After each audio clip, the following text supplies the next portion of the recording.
So yeah, I presume that's where others are sort of struggling with this one as well. But, Thank you. Chair, can we just clarify? We've had two people keep insisting that the tribunal overturned the officer's recommendation. That's not the case, as I understand. It was a mediated outcome, and all parties to that mediation agreed to the amended DA. Is that correct? That's correct, Chair. So the tribunal never made a decision. It was the parties that made the final decision, correct? The tribunal has to agree to the mediated outcome.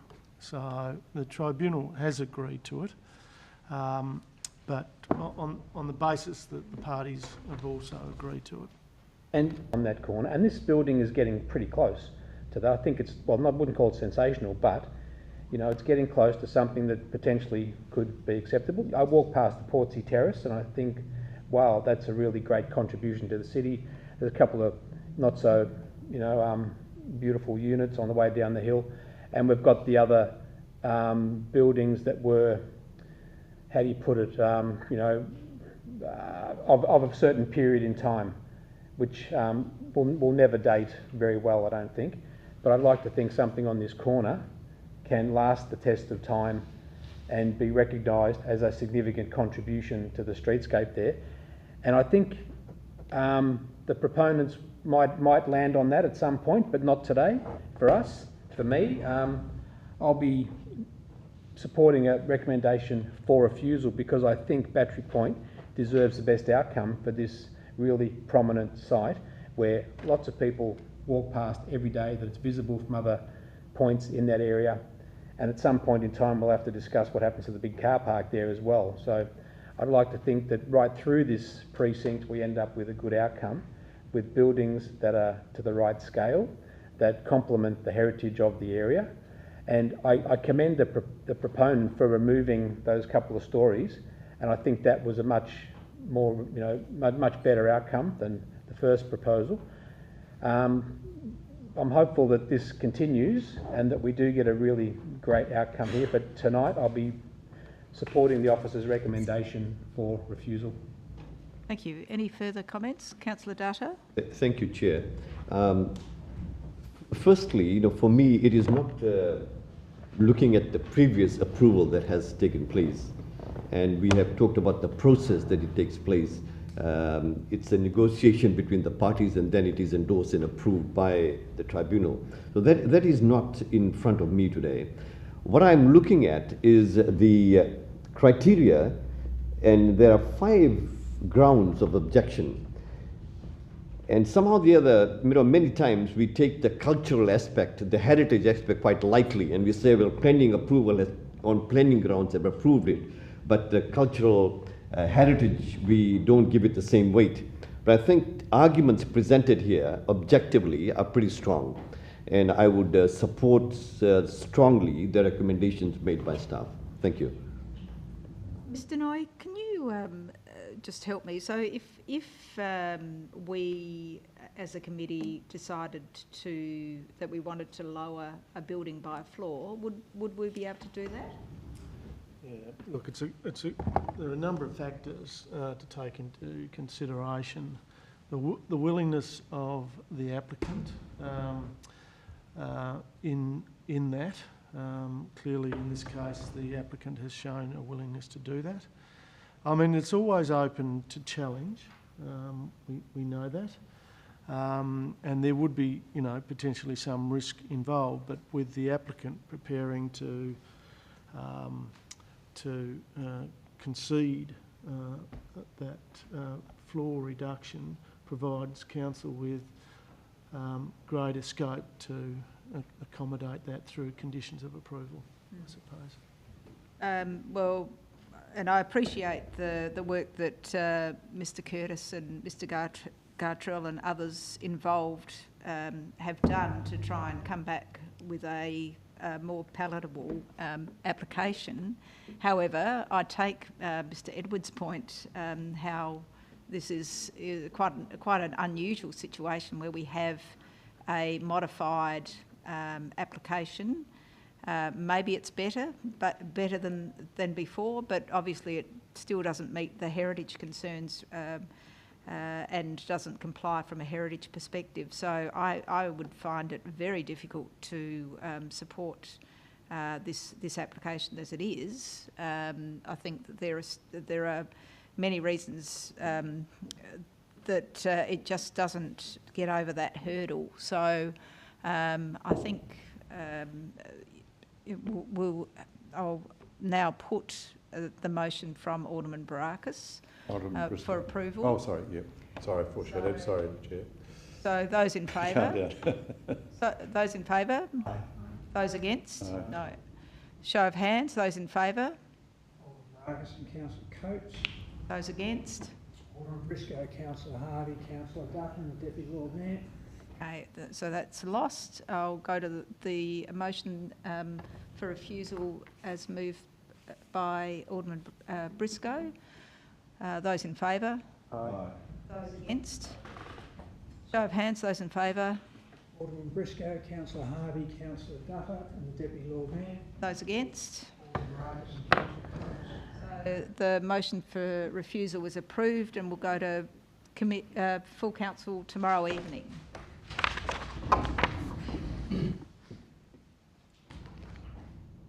So we now go to 7.2.1, which is 1 Queen's Walk, which is 150 multiple dwellings. We have the applicant here, Claire Hester from ERA Planning, Will Harkness and Kim Bomford, who are from Housing Choices, Tasmania. So if you'd like to all come to the table, please. Have you got any of this for us? Model as well, like that. All right, so we have the application before us. So if you'd just like to address what you're proposing here, thank you. A summary of what we're proposing? Yeah. Okay, we haven't really prepared anything, Chair, because we were really here to answer any questions. Okay, all right, well, we'll open it to the committee, and we don't have Alderman Barakis, and I think Alderman Briscoe might have left.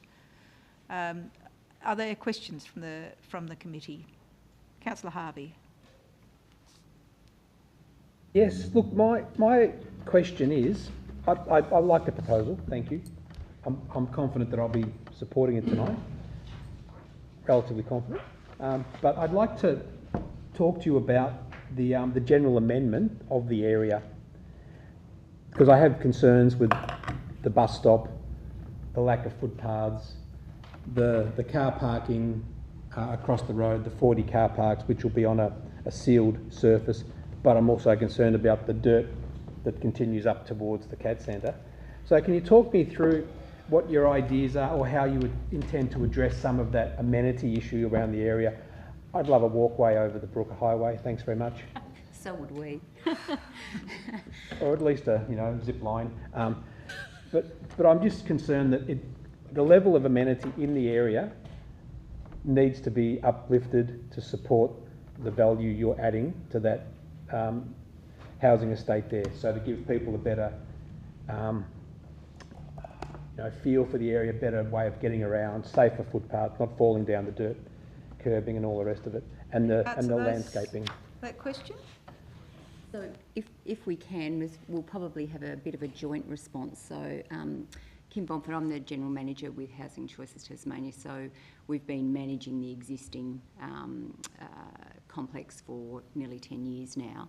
To your question, Councillor, I think one of the interesting things that's come about as a result of our proposal is that Council have also identified a number of those particular issues around road safety, footpaths, crossing areas to get to car parking, right down to sort of some issues that were raised around the rivulets. So we have recently met as well with some additional project people that have been identified by Council who are working on, I think, 2 or 3 additional and complementary areas to actually increase and further improve that safety amenity around that area, right from the whole of the Queen's Walk sort of roadway down to the rivulet. So we're very conscious of that, and we've begun that conversation.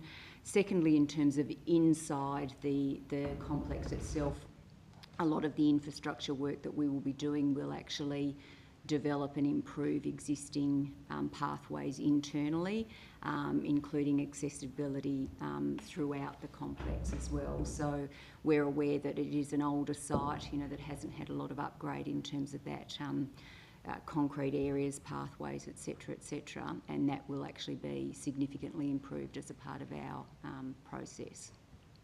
Mm-hmm. And specifically, it does include a relocated bus stop, which was relocated through discussions through landowner consent and with council officers. And it includes like a pedestrian refuge between the site, crossing over to sort of go right, left to the relocated bus stop and right to the public car park that's proposed as part of this application. Mm-hmm. And what about the speed limit through there? I know this is not in the area in the development application, but I think it's a 50k zone through there. Can I just confirm that through you, Chair? I read, yes. You think the area would benefit from a 40k speed limit? I can certainly only talk from as a person who does actually travel down that road on occasion, and I think whilst there are some speed bumps, speed humps in that area, I think it is something that probably should be looked at in terms of, speed mitigation, stop a bit of hooning around through there, and particularly, let's face it, if we are looking at an increased traffic flow, I think absolutely that would be a good option. And that I imagine you'd agree it would also probably do with some better amenity for cyclists as well. I note you've got 70 bike parking areas, I think, in your design, but I don't like to ride through that area. It's just a bit weird, a bit dangerous. So hopefully we can take that on board as well through you, Chair, with the Director.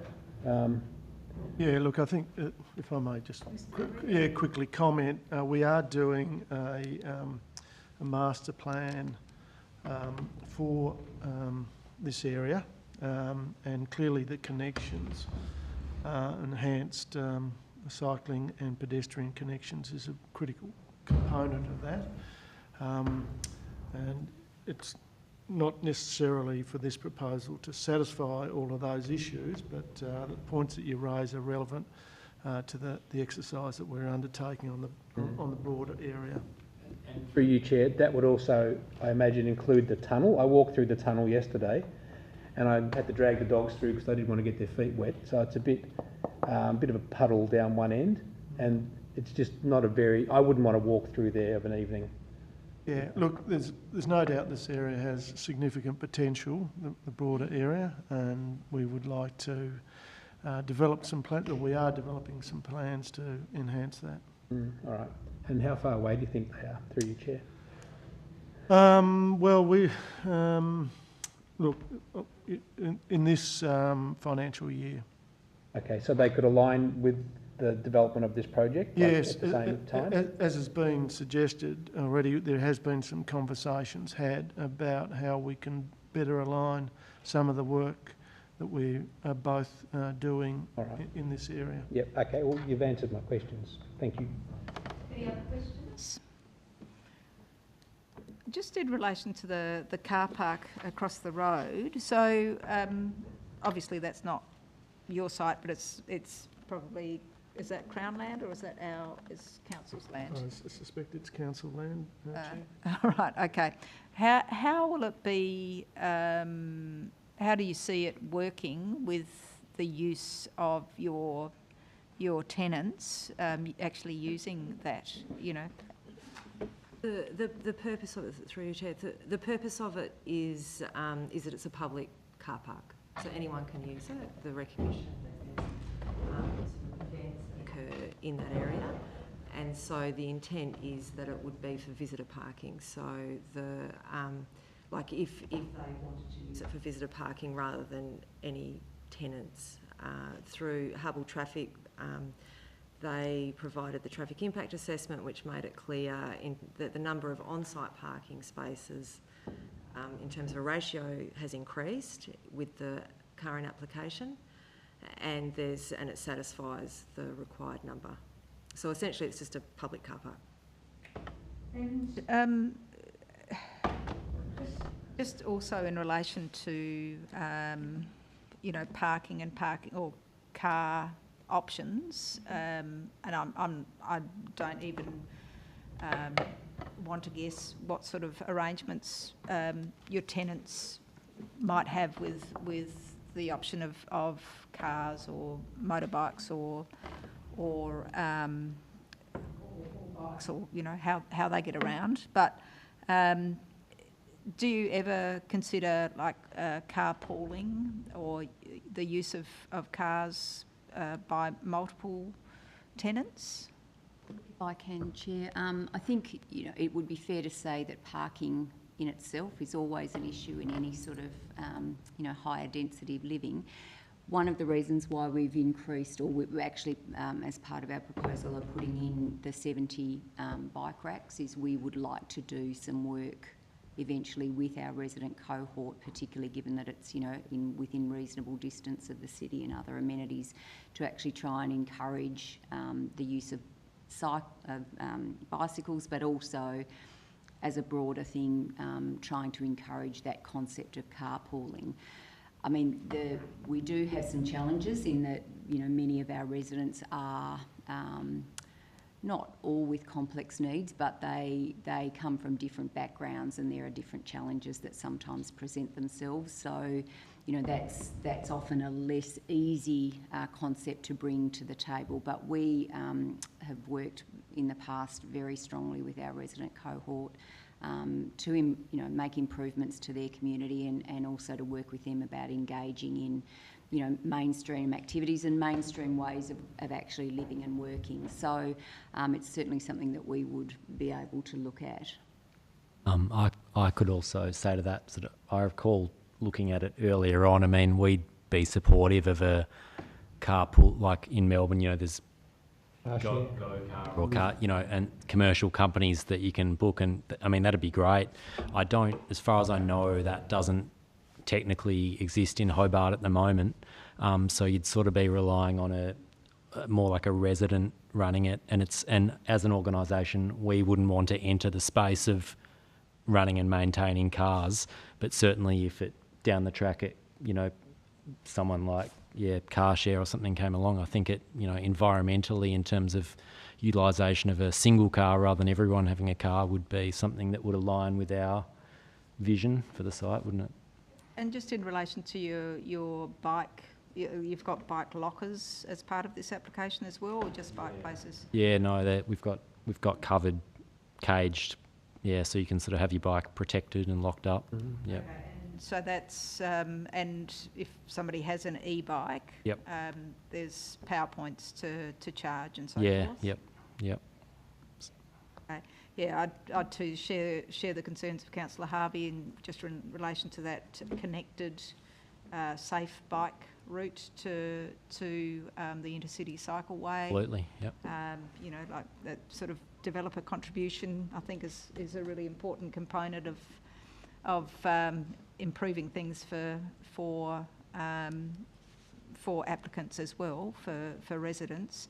A couple of things were brought up in relation to the management, and I guess this is for you, Kim, just in relation to the management and making sure that tenants have proper resources and support. And I'm just interested to see that there, I don't think you have, you don't have recycling collection, is that right?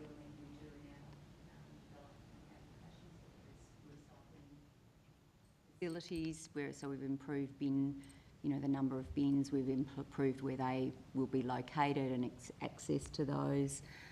Similarly, improved clothesline access, improved community areas. I think one of the interesting things that is important to note that we are not a supported housing provider. Our residents live independently. They live, they work, they engage independently, and what our role is to I guess, go that above and beyond in order to do what we can to sustain their tenancies if tenancies are getting a bit wobbly, whether that be because they've got some presenting issues that are making their tenancy challenging, or they need some additional support in terms of, facilitating access to certain things. So we do a lot of work in the space of, bringing our communities together. Clearly, over the past 2 years, that's been quite challenging with COVID. But also we have an extraordinarily stable resident cohort in at Queen's Walk. There's very little turnover. We did a lot of work back in 2012 and 13 when Queen's Walk was completely redeveloped, and we were basically rebuilding a community. I don't know whether councillors were able to have a chance to listen to the ABC podcast about the pre and the post. That will give you a bit of a sense, but we expect we'll have to do a similar and probably increased amount of community engagement work when we're actually at the point of bringing our new and additional cohort of residents into that community, and there will be a lot of work done similarly to what we did in 2012 and 13. And part of the landscaping, does that also include a community garden, like an extension of a community garden? Yeah, it certainly does. Yep. There's been a lot of work as part the project team's put into the landscape architecture and the design, and it's been one of the key elements that we're using as a tool to, I suppose, combine the existing residents with the new cohort and offer facilities to existing residents, so that there isn't the sense that it's just new buildings and they're better and new than the old ones, but a real upgrade in landscape amenity for all the residents. Okay, thank you. Any further questions? Councillor Harvey? Just one more while we're talking about electric stuff. I assume some of the parking will have access to car charging for those down the track as that becomes more common, or will we be running extension cords out the third floor? Hopefully not. It's certainly something it's not part of our planning, the permission or application, I should say, but certainly something we'll be looking at in terms of the provision for e-cars. Yeah. Thank you. All right, if you'd like to take your seat, Thank you. we might have a look at the model from Choi.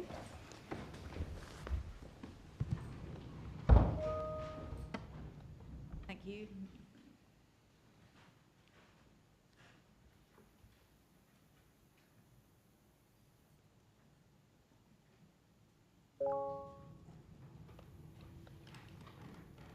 So the building closest to you is a new building, E and F. Thanks, Joy, for pointing those out.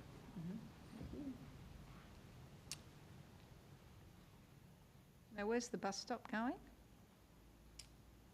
That little box there on the left. Yeah, it's the existing one, yep. So where is that going? Oh, okay. Around the corner. Yep.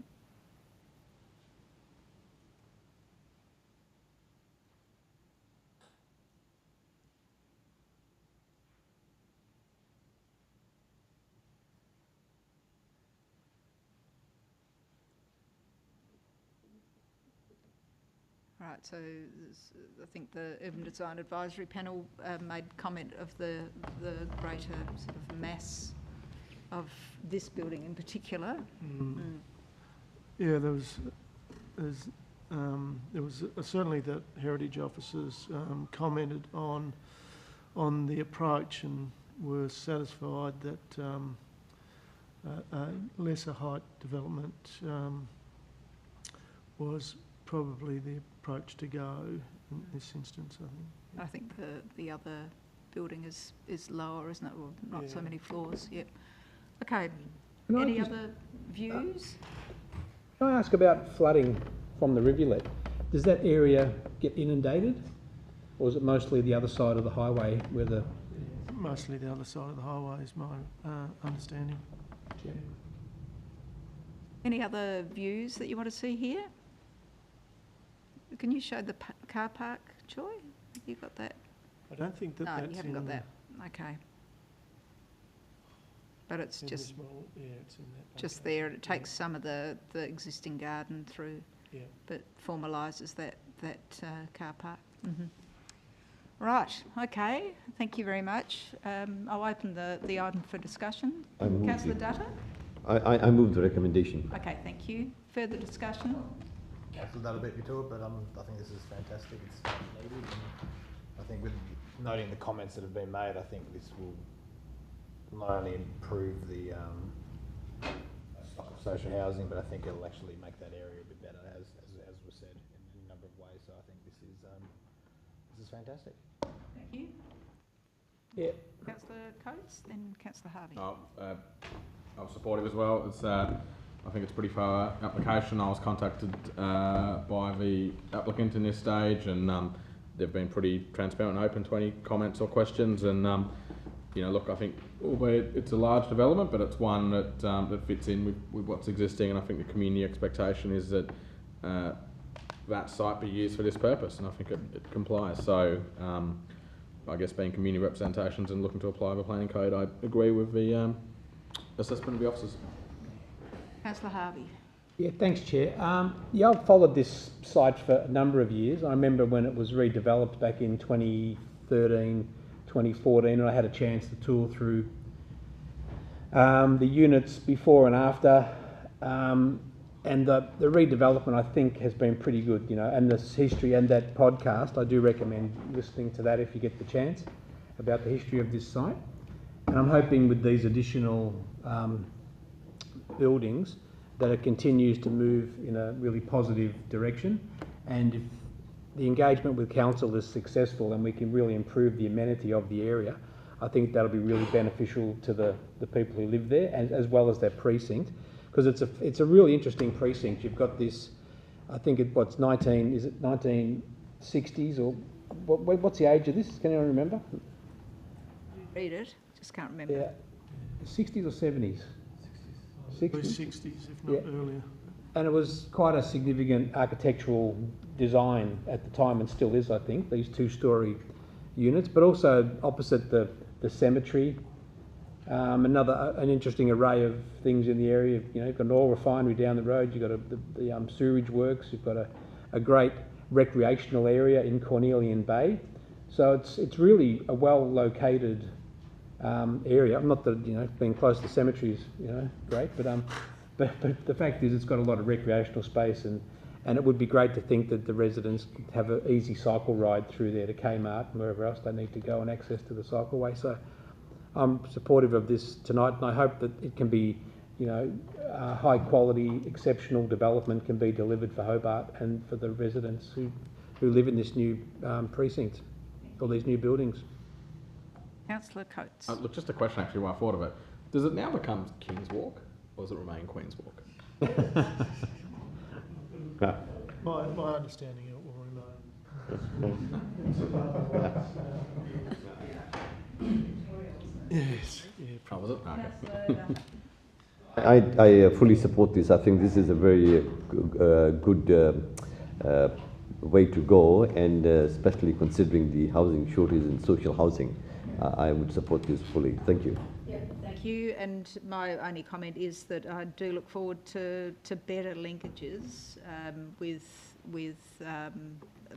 bike infrastructure through there as well. I think we should be doing that as a matter of course when we're doing upgrades, because it's really beneficial for the applicant and their as a selling point really, or, you know, not so much a selling point, but certainly for the use for any future residents and existing residents. So it's just something that we should be really considering, as well as obviously the e-charges with car parking.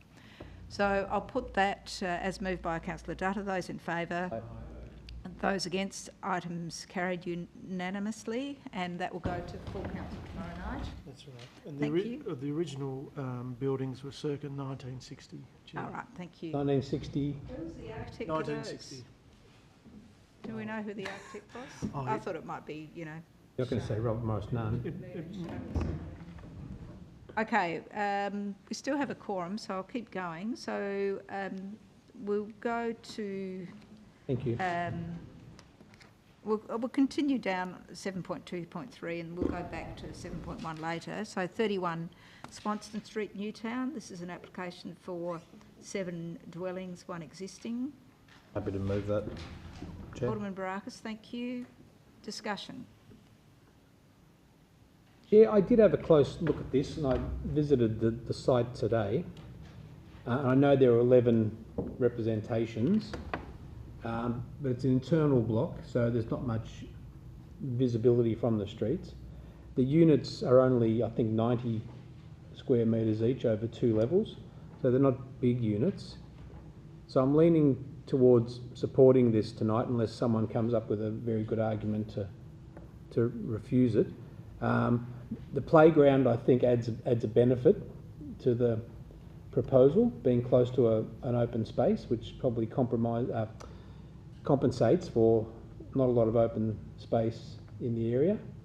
So I'm hopeful that a successful unit development can be delivered here that's not going to upset the neighbourhood too much, but I'll be supporting this tonight. Thank you. Further discussion?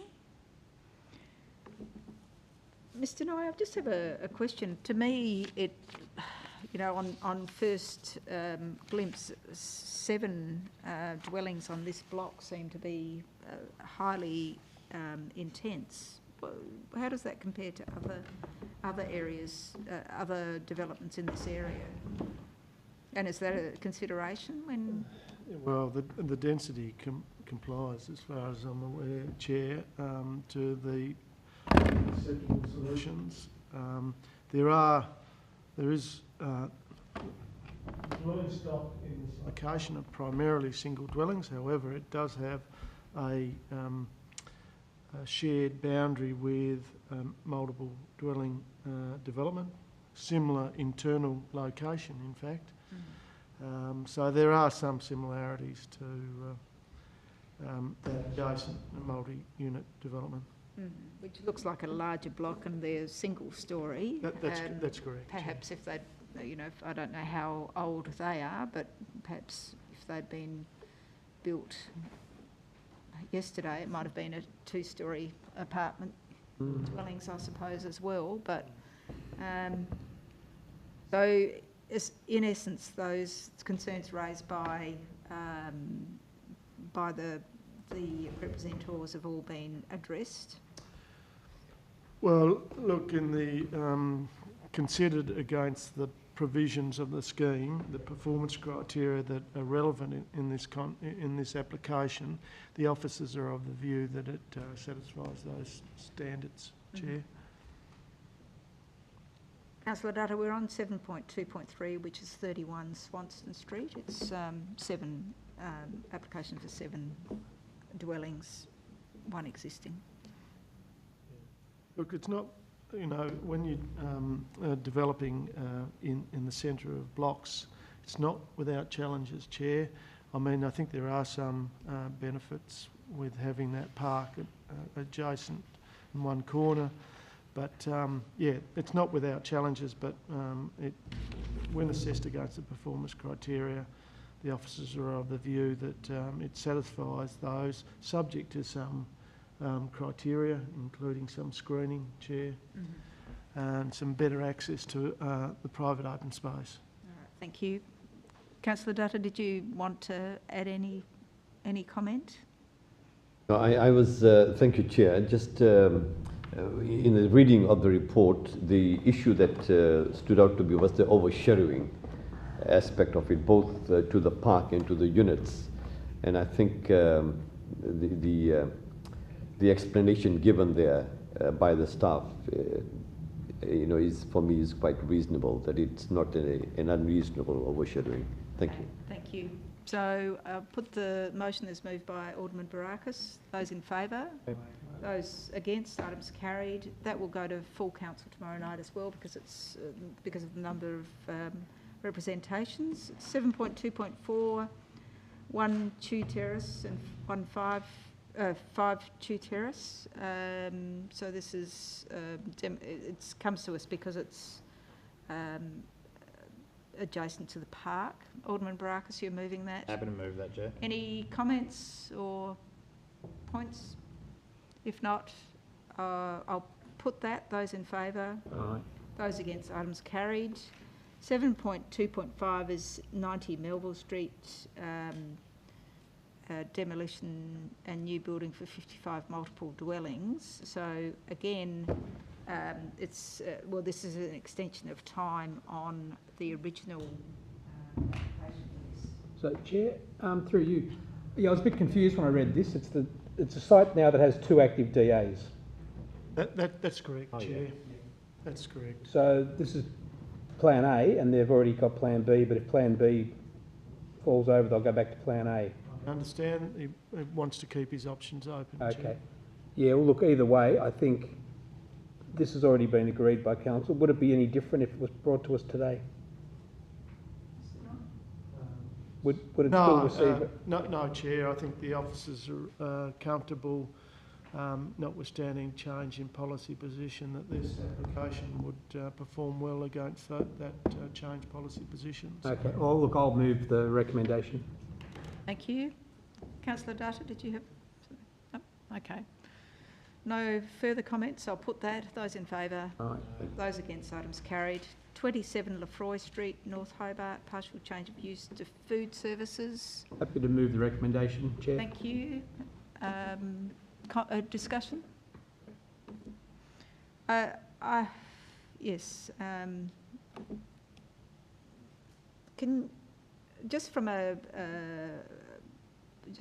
For clarification, are there still car movements, and is it still being used as a car park as part of this application? No. Look, the applicant, it is still being used as a car park, but it doesn't have necessarily a formal approval for that use. Right. It has an approval on site for a multi-unit proposal. Yes. We were of the understanding that was proceeding, so... That hasn't lapsed? No, no, I don't believe so, Chair. Okay. All right, there's no further discussion. I'll put that. Those in favour? Aye. Those against, items carried. We'll go back to 7.1, applications under the Sullivan's Cove Planning Scheme. 7.1.1 is 50 Macquarie Street. This is the gantry, I think, is it not? So moved. Thanks, Councillor Harvey. Discussion? Do we actually have a problem with car heights? Well, it's not so much car heights, Chair. It's my understanding that this is more about trucks coming in. Trucks, okay. And there is a weight limit on that deck, and so we want to restrict, give a visual cue to would-be truck drivers. I think it's sensible. And, okay, so the parking arrangements don't change? Parking arrangements don't change, Chair. Yeah. Good. All right, moved by, who was it? Councillor Harvey. If there's no further discussion, I'll put that. Those in favour? Aye. Those against, items carried. 7.1.2, 50 Macquarie Street, signage. So this is... Is this part of our action plan? Well, if it isn't, it most likely should be, Chair, but I think it's a timely recognition of this matter, Chair, and provides a visual,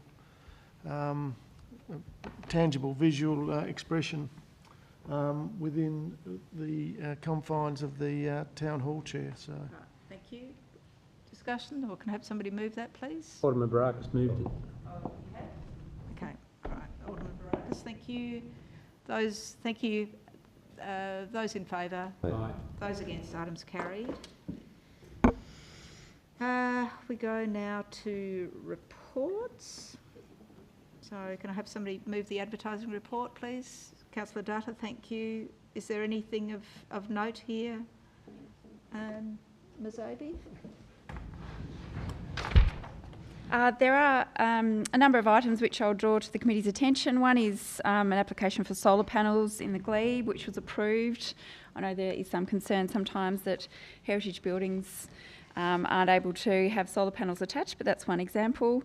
And also 26 Letitia Street was a commercial building which has had 2 dwellings added upstairs, which is an example of infill development which we're possibly likely to see more of. That one's also been approved. Great. Thank you. So I'll put that. Those in favour? Aye. Those against? Items carried.